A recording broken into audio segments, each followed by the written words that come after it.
Welcome to For the Record, a podcast by the Delaware State Senate Republican Caucus, hosted by Senator Brian Pettyjohn, Senator Eric Buckson, Chief of Staff Deanna Killen, and Communications Director Matt Revel. This is For the Record. We're quickly approaching June 30th. Today is, I guess, the last day before the big day. Next to last day. Yeah. So I think today we'll kind of focus in on the big bills that we're dealing with, which is bond bill and grant and aid. Budget passed already. Mm-hmm. They met JFC today. You were down there. For grant and aid. For grant and aid today. One of the things that you guys were talking about that stood out to me was that Newcastle County, there's a line item for them in this grant and aid where they're going to be getting $2.1 million. Sure. I guess because they had to do a mailing or something for the reassessment debacle that was all messed up. And I know you and some of the other Kent and Sussex legislators were like, that money should be split, between the counties because everyone had to do reassessment. Yeah. In fairness to the counties, the requirement to send new bills out came from a legislative act or mandate. It was legislation crafted through the assessment committees that Newcastle had decided were going to be useful in however manner in kind of resetting the costs. But again, you're asking Delaware taxpayers to pay for Newcastle issues, and you're doing it through legislative acts from Newcastle legislators. And so you can say right or wrong and different. Here are the facts. Newcastle County got it wrong, and in essence is getting $2.1 million to cure a wrong. Newcastle or Kent and Sussex County did it right. So they get no money. So they get zero. Yeah. So I offered or asked, I said, look, it's $2.1 million. I said, how about if we make it $1.1 million? Tell Newcastle they got to figure out the rest, and then give the other $1 million equally split between Sussex and Kent because they have assessment costs that are coming up, and they could bankroll those into it. I'm not saying it's a good idea for the state to be into this, but if we're going to be into it, let's make it equal. Well, if we're mandating it, then we should help out with it at least. But Newcastle County got it wrong, and they got it wrong in a big way, not a little way. I mean, it was a big way that caused us to come in for special sessions and have all of these bills and all of this hand wringing that we had to do here in this building because they got it wrong. That's where we are. Yeah. So my understanding is that it's not going to get cured in this round. It's going to get cured in a maybe a future round. The challenge is this. Yes, we could go no on the grant and aid, but you're singling out that specific, which there's value in that. But the rub is now you're saying no to, grant and aid to volunteer fire companies and senior centers and all those things. So it's not as easy. And here's the challenge, when you learn of these things kind of late, I love the chairs that we have, but it appears whether it's the bond, especially the bond, but maybe sometimes the chairs, a lot of these things that, if you're in the minority caucus, you're learning of it, like the day before type stuff. That's what Senator Richardson said yesterday. Bond bill met, and Senator Richardson was a little perturbed because it's supposed to start at 10 o'clock. He got there at 10 o'clock, and he sat around and waited until almost after, it was afternoon time, after 12. And he kind of said that, in the meeting, he's like, this was supposed to start at 10. Right. The majority party, is behind closed doors for 2 hours. I don't know. None of us from the minority know what you're talking about. Right. Decisions are being made, and you're coming out here and then telling us this is what it is. That's not effective government. That's not the way we should be operating. No. And if the roles were reversed and we were doing that, guarantee you the press will be all over it. Well, and it didn't used to be that way. It didn't used to be that way just a few years ago. I mean, when I was on bond, a lot of those things were discussed. Yeah, we would meet behind closed doors to work some things out, but it was always at least one person from each caucus was in there. You got the chairs, and then you have representation from everybody. It might not be it wasn't all the members, but it was everybody, all four caucuses working together to try to hash out some of the wrinkles and the details, so that it could come out in committee as one package. Right, and the leadership, the chair and vice chair, both from Newcastle County. It's just not right the way that we're doing it. we did get a draft list of what the bond is in the bond bill. And both of you actually had asked me the same time with hour apart from each other, hey, separate that out by county to see how much each county is getting this year. Now, I want to start by saying that a lot of the projects in bond bill are statewide projects that benefit the whole state. But if you're able to identify what projects are specifically in Newcastle, each county, you can get an idea. So ran the numbers. Sussex County specific projects about 19 million. Yeah. Kent County specific projects were about 39 million, and Newcastle County projects are now up to 450 some million. Have some. Yeah. Can we say that again? Yeah, 450 million in Newcastle. And another thing that stood out was the schools under education tab. Just going to mention Go ahead, that. I'll let you say it then. So when we looked at school construction in each county, there was no school construction funded, no new school. You've got your minor cap improvements, but no school construction funded in Sussex, none in Kent, but a lot in Newcastle. I think it was 154 million, if I can remember the. Yeah. The issue, and I raised the concern. It's still a legit concern, but they're throwing Sussex Tech at us. They're using Sussex Tech as an example to say, well, wait, whoa, look how much money we spent there. Well, yeah, we spent money at Sussex Tech, but that doesn't mean that Cape Henlopen or Indian River doesn't need work done as well. Well, let me lay it out there. Doesn't mean that Capital or Cesar Rodney doesn't need work done up here. Yeah, so that was when I went to him, but I said to him real simple, okay, fine, Sussex Tech, Sussex County. But you walk right past Kent County once again, and a Cesar Rodney district that services a Charlton School. And the Charlton School, if you're not familiar with it, services some of our most beautiful, wonderful children that are of needs. They have varying levels of disabilities with wonderful people working there, and they are in an outdated facility. They desperately need a new facility, and they've been on hold for years now, and it's wrong. And you walked right past them to get to $75 million for Appoquinimink. Yeah. Once again, and that's what a lot of people who's in a mess. had It's an issue ridiculous to me, and that's the rub that I have when they try and use that example of Tech, which is a need, to say, well, you guys below the canal, or I guess Appo is below. Are they? Where's that high school? I don't know whatever. where the high school is. It's right around Newcastle, there. regardless. It's Newcastle Newcastle. County. It's Yeah, Newcastle County. You folks just, we'll get to you when we can. But I'm going to say it again. I thought it was 429, but whether the reason it moved up is because there was a line item that said land acquisition. there it is. And we And I didn't know what that was. I yeah. didn't attribute it to any county because we didn't know what it was. much was Isn't that that? cute? 30 million. 30 million. 30 million, yeah, So yeah. Senator Huge. Richardson asked in committee yesterday, what is that for? And it was for purchasing a marina up in Newcastle County, and it was on the CD Canal. Yeah. yeah, and then the other was for some type of parking. I think a parking garage of some kind. So up let me in the city of say it Wilmington. again to folks listening. Kent County and Sussex County, 59 million something, whatever it is. Newcastle County, 450 million.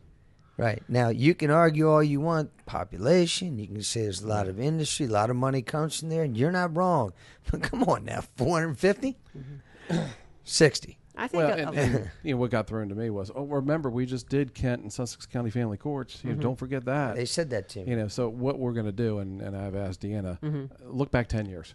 Yeah. We've got to look back more than a couple years. We got to look back 10 years and say, where has the spending been in Delaware? I think we know the answer, but we need to quantify it. We Yeah. need to have that evidence so that we can go back and say, yeah, okay, we did get the courthouses, but look at the last 10 years. Right. right, and and look you at have what's been 5 going years worth there. I mean, look Yeah. how much the riverfront I has know. received in the last 5 years. I know. It's a lot of mean, money. Again, a lot of I money. get back to it doesn't have to be a perfect, equitable situation. In fact, it probably shouldn't. Again, Newcastle County, the hub of Wilmington, the banking industry, I get it. So I'm not, but that's an exaggerated number, and yeah, that's some explaining to do. What do you think? What do you think over the last 5 years, not including fiscal year 27, which is not included in here? What do you think was spent on the Wilmington Riverfront, on the Riverfront Development Corporation?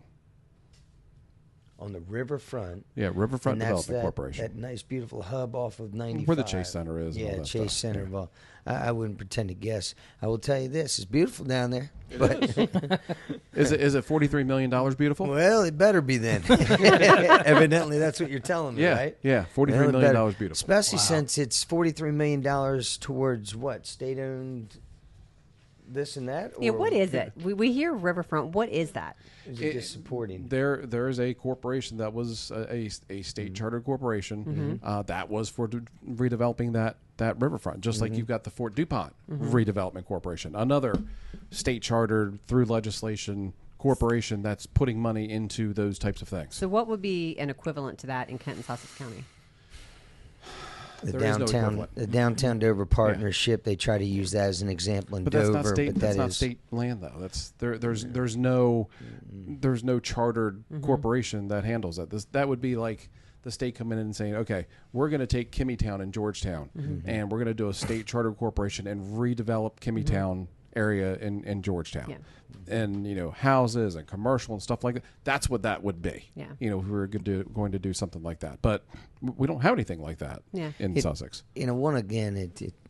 Me personally, I think there's been some success in what they've done, right? So I'm not totally negative on it. I just, as you've said, we need to have a better understanding of what is the balance. Is it, if we just, has it been out of control and the questions haven't been asked until now? I don't know, but that's what we need to know. If it comes back in that it's been kind of a, I don't know, 65-35 split for a while, maybe that's not grossly out of line. Yeah. But the number I just saw was wildly out of line. Yeah, and that's what Walsh had said yesterday. He's the chair of the bond. Is hey, the numbers vary year to year. 1 year maybe Sussex got more. I don't think that's the case, but we are going to look back and see exactly what we got. And another point, I think it's fair to say nobody's coming to Delaware to visit Wilmington. They're coming to Delaware to visit the beaches. That's where they're staying. That's where I just feel like Sussex County, as far as economically and the money that we bring in, I don't know. I've not looked at them, so I can't say for sure. But if it's not at least comparable, it's got to be. Was it George Carey that always said people don't save up their 2 weeks of vacation, go vacation up in Wilmington, they come down here? I avoid believe Wilmington so. at all Yeah. costs. I'm surely not going to vacation there. Yeah. But it's a driver. I was going to say, I think it'd be one thing, too, if we could see the return on investment with a lot of these bond bill projects and money's been allocated. I know the Port of Wilmington was a hot That's a big topic as well. Representative Mike Smith Yes. really did a great job yesterday, He did. Wednesday, in the meeting, just kind of raising questions that I think need to be answered. And at least yesterday in bond bill, they were not. Yeah. Well, and that's one of the things, too, because we get a lot of this information so late in the game that it's difficult to go through and to be able to digest the information and analyze it and come up with good questions before they're expected to vote on them in bond bill. And again, a lot of these numbers are put together beforehand, and these projects are put on the list behind closed doors. Right. So most members don't get a lot of this information until very, very late in the game, and then they get it all at once. And to have them be able to go through, especially the minority parties, to go through and analyze and to ask questions about what's going on is really difficult. And we're supposed to be acting as kind of the watchdog that's out there too. And it's the deck is stacked against us right now. And we just need a little bit more transparency and get information a little bit sooner than literally at the 11th hour, right before our members are expected to vote in committee, and then advance it out to the chambers. Yeah. And I guess my question is, why is the state putting so much money into the port? I mean, is it a partnership? Is that why? Because I thought there was a company that came in that took over that. I thought there was. I mean, that's when Instructure, Instructure came. They were supposed to be handling all that, and all the money we were supposed to be spending was going to be freed up. Well, that's not happening because we're having to spend, how much was that crane? Wow. $110 million. $110 million on a crane. That's what we're being told. A crane. One crane. I would like to verify the fact that because that was on record, $60 million crane that now costs about $110. That should be tangible. We ought to be able to see that. I'd like to see that. Well, we have here's my requested it. point. I call. Yeah. I call. Not because I need to know, because I need to know if I should be upset with, because it was all laid at the feet of a tariff that created that. I mean, I didn't. It's almost 100%. Right, because what they said was, I guess the crane initially would have been purchased from China, which cost half the cost, but now they're going to be purchasing it from a U.S. based company, and it's twice the cost. But again, that's just what's being said. We've not actually visually seen an estimate, but we have sent an email this afternoon requesting to see that, on behalf of the two members of our bond bill. Yeah, I mean, it's one of those things when you have such a disparity. Yeah, because the idea behind the port, is to say, wow, I mean, well, think about it. The city of Wilmington, Delaware, rather, has this magnificent port that we're going to grow, and it's going to bring in, business and all that. And we I should. hope so, yeah. And it should. Yeah. However, at some point in time, you start to realize this utopia, the goal that you're chasing, is being fueled by $100 million every year on behalf of the state. And sooner or later, you go, all right, now we're throwing money into a pit that's not returning on the investment. How do we figure this out? So I hope we can figure it out, because there is value in the port, right? I mean, if we can figure it out and it starts to return on the investment, something that Senator Walsh said, he's a smart guy.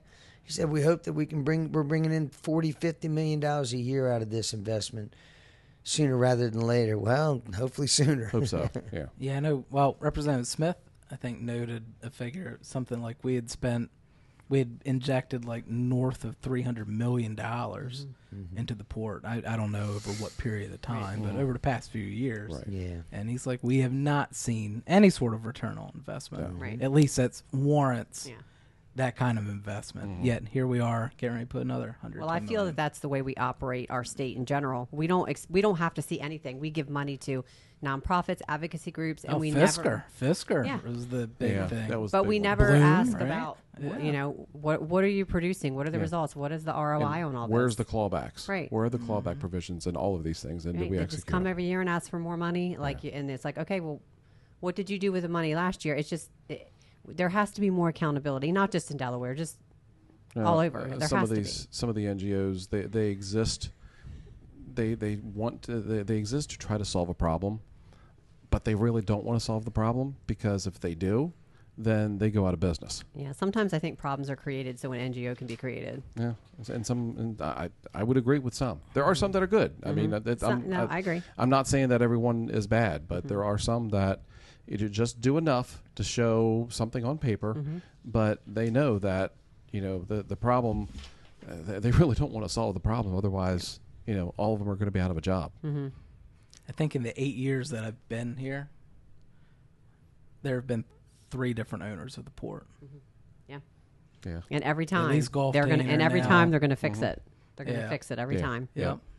Yeah, and there was one I don't remember the name of the project, but one project was brought up today that had asked for an increase in funding, and one of the members are like, have you been by there lately? There's no activity going on there at all. Really? And they're like, oh, okay. And there was quite a bit of discussion around it. Slaughter. Yeah, whatever it was. I don't remember the name of it. So they kind of pulled back on it, and they want to do a site inspection. To me, it's not a like, bad why aren't thing. we doing that all the time? And maybe we are. Maybe this one just slipped through the crack. I don't know. I will tell you this. I picked up Ruth Briggs King's bill, The grant and aid bill. reestablished it to run it. At the same time I introduced it, the Speaker of the House, Mimi Brown, reached out and said, look, I've got similar legislation. Can I run it and maybe you support it? No problem. I'm not interested in ribbons. I just think it's a wise bill.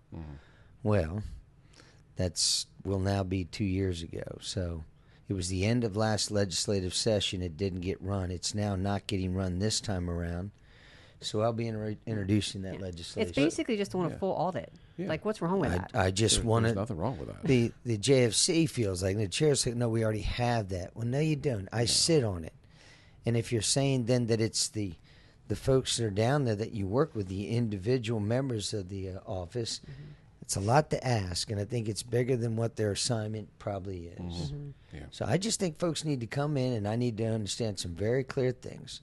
2 things, really. I want to know is what you're saying on paper, what you're doing in reality. And then I want to know, what your executive staffing is. Yeah.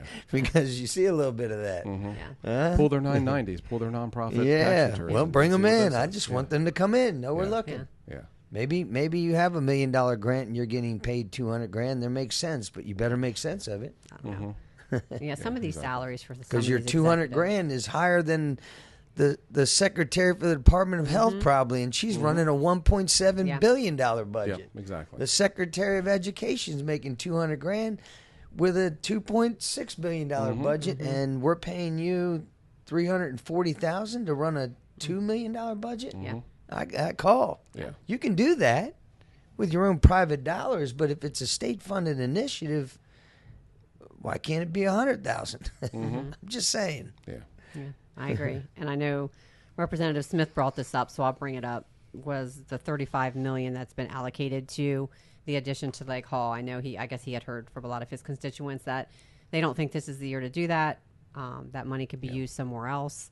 So there are some things in there that the minority party didn't agree with, but ended up still. I know our two members. And that's shifting. That was a bond bill, not a grant and aid. Yes, bond bill. Yeah, sorry, that is bond bill. I just think it's the wrong time. Yeah. Right, just the wrong time. $35 million. We're in here. You've been here longer, and with respect, you've seen the change, the evolution of even COVID and the virtual. That's lessened the amount of folks that come here in a good or bad way. And is the building awkward and challenged at times? Yes. Could it use an expansion? Yes. Is now the right time? Given the numbers that we're seeing, the economic forecasts and concerns, which I firmly believe we can manage, but you can only manage if you spend wisely at the right time. That's my concern with moving forward on the building project at this time. What's the status of bond right now? Are they still doing markup to it, or is it pretty much done? I don't know. I just wonder if there's any more conversations or meetings on that.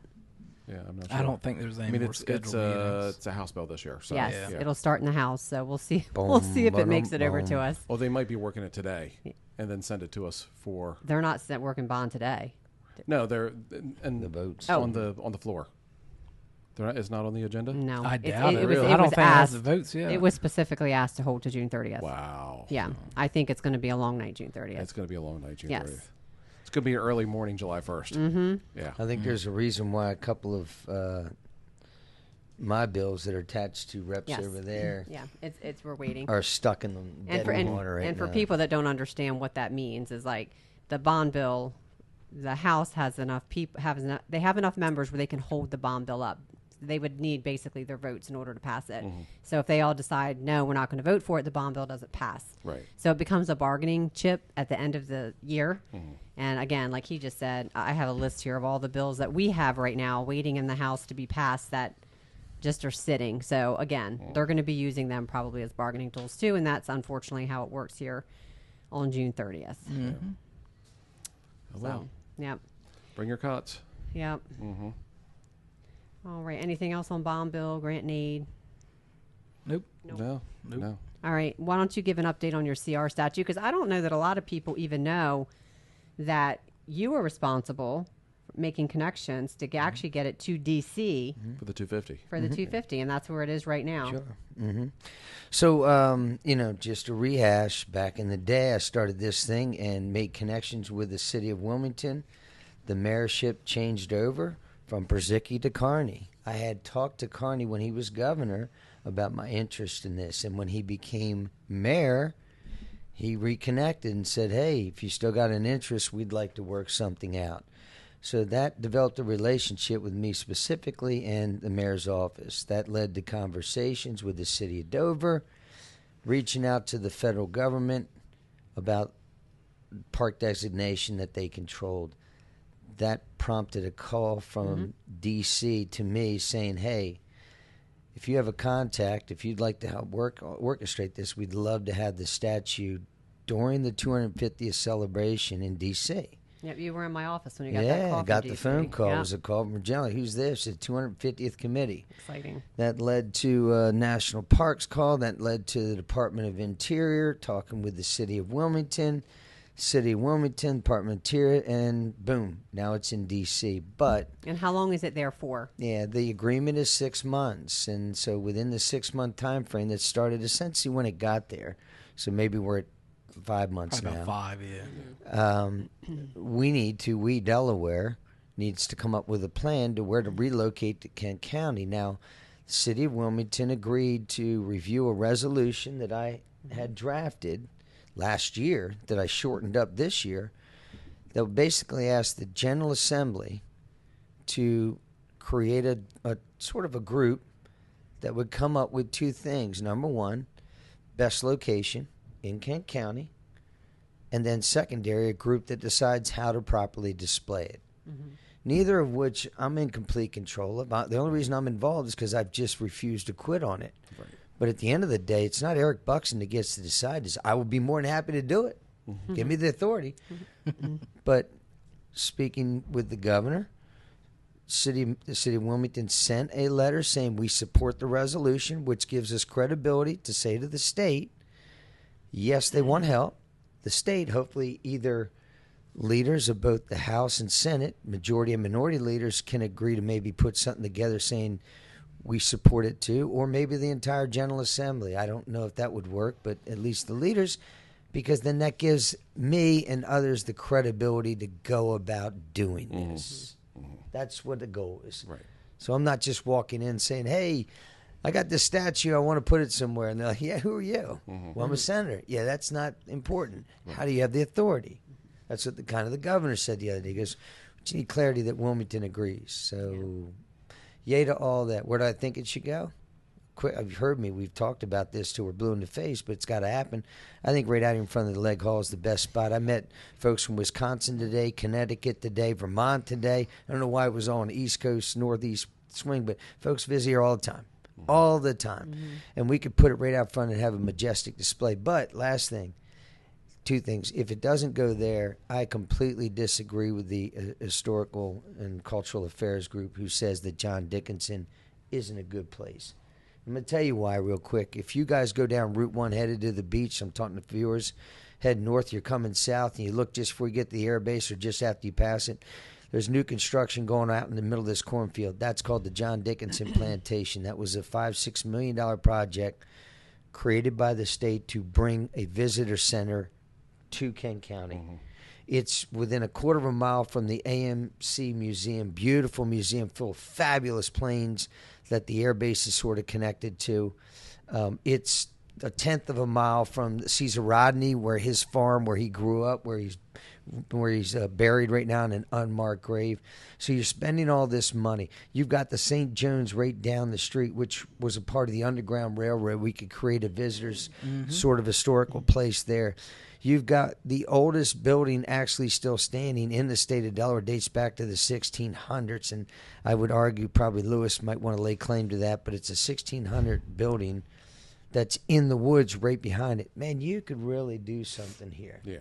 That drives traffic on their way down or visiting Kent County, that creates culture, which I've always supported, and experience in Kent County. So that's the goal. Yeah. No, that'd be great if we could do that.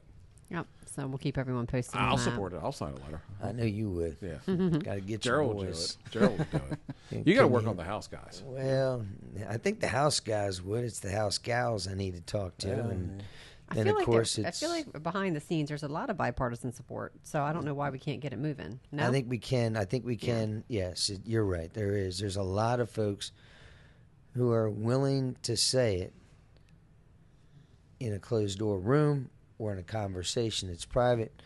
They're not willing to do what I've been willing to do, which is just say it. Putting ink to paper is different. We got to tell the facts as they are. Caesar Rodney's he's on the Rushmore of Delawareans. I would argue his historical ride is just a part of his story. Clearly, the office and the significance he had was wonderful.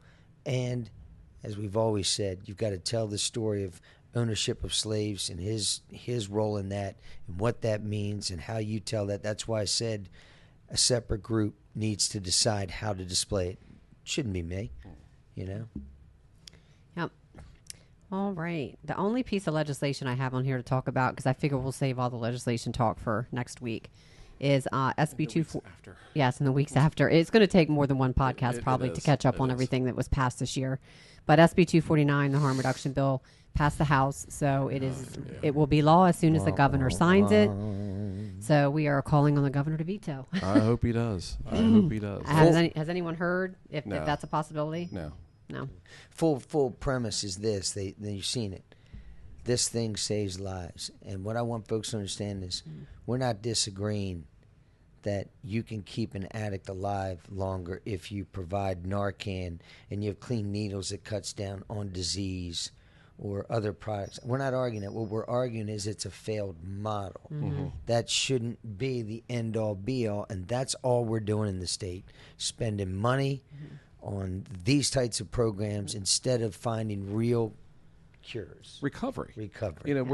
This harm reduction is not recovery, and that's what we should be aiming for is recovery from addiction, not just keeping people alive but still addicted to what they're addicted to. Yeah. And recovery's it's tough. I mean, you got some strong people that have really struggled with recovery because a lot of these drugs, they literally rewire the brain on the first use. I mean, they're terrible things. Yeah. But we need to be focusing on recovery. And that was one of the problems that I recovery. had with the bill is that it had all of these programs, but there was nothing in there for recovery. Zero. Didn't even mention it. Didn't even mention recovery. Yeah.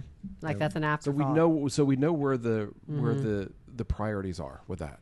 Yeah, and Representative Jones-Giltner did very, very well in the House. I was impressed with her. I would love to have her on the podcast. Yeah, she did a really good job could. talking because they kept talking about the studies, look at all of the science. And she's like, everything you're referring to is about needles. What is the public health risk associated with, and some of the other things she listed that they were giving away for free.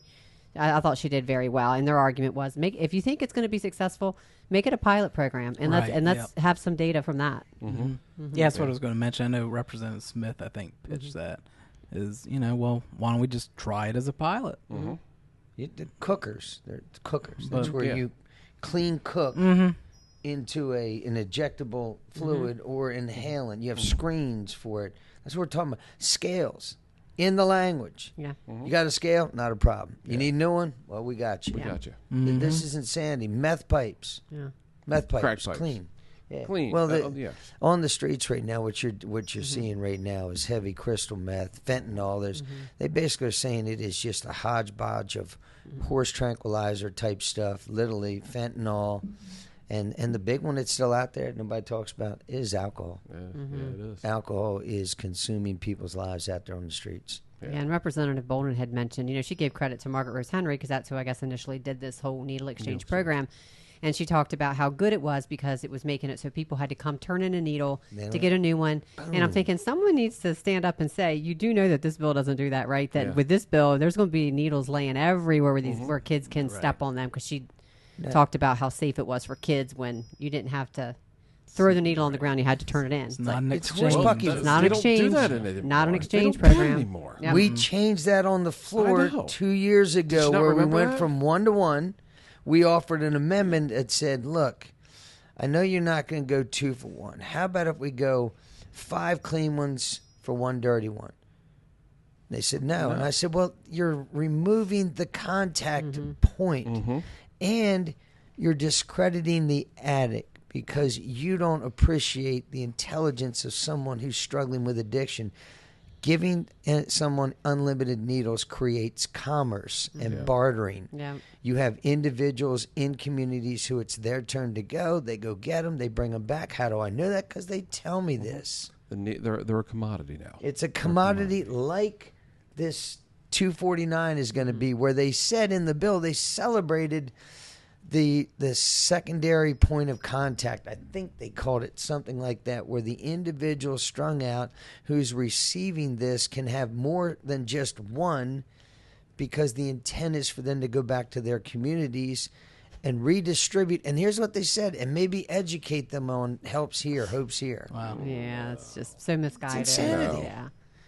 It's Pollyannish. Yeah, and it's very sad because if you listen to the debate, a lot of the House members, gave personal stories. A lot of them have been affected by addiction and had deaths in their family. Mike Smith. Yeah. Yeah. And Wow. there were several. The speaker mentioned someone in her family.